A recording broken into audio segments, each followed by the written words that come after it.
Okay, thanks for talking with us, Joseph. We really appreciate it. My pleasure. And, this is a very interesting hotel you have here, the Cosmopolitan in Old Town San Diego.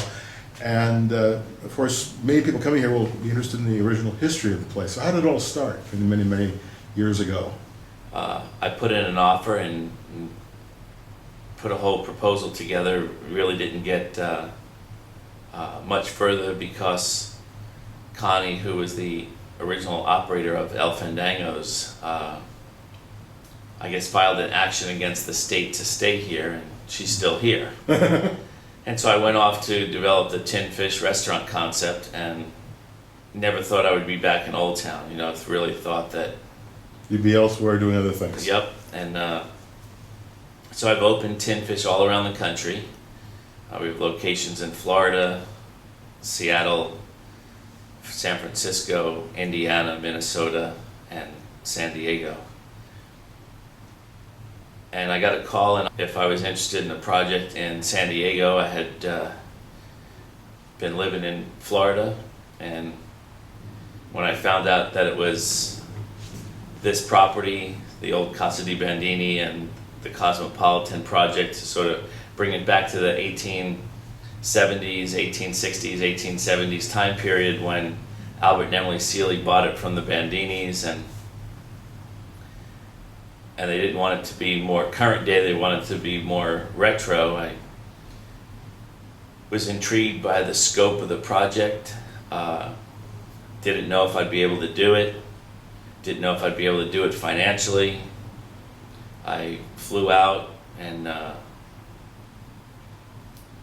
sort of had different negotiations of the deal and what was important, and after probably 8 different major meetings, we came to an agreement that I felt was something that I could live with. And then my task was to then raise the money and be able to complete the project.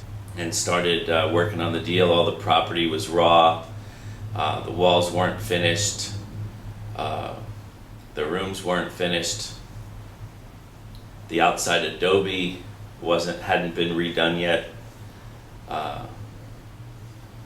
The floors were raw inside the building.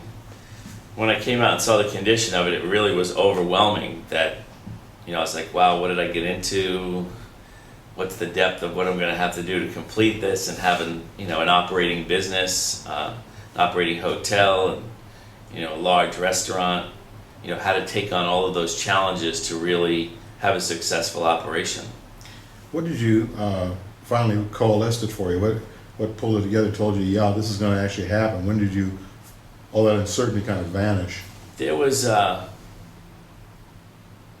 don't know if the uncertainty ever vanished. I think my stupidity or bravery, kicked in, and I said to my wife one night, I need your support in this. I have to do this project. It's something that I will succeed at. I will not fail at this. I will conjure up all of the energy I need to keep making good business decisions and to keep moving forward and getting through any obstacle that I'll be presented with. And she said, I'll never hold you back from doing anything, and gave me her blessing, and we came out here, and it was really challenging. The whole process of developing the right team, hiring a chef. I've done a lot of projects. I've always been the chef of all of my projects. I've never hired a chef to work under me and with me. And I found a great person in Amy DiBiase. She's a young, accomplished, talented woman, and I'm proud to have her, and the level of staff that I came across in hiring and developing a team has really pleased me.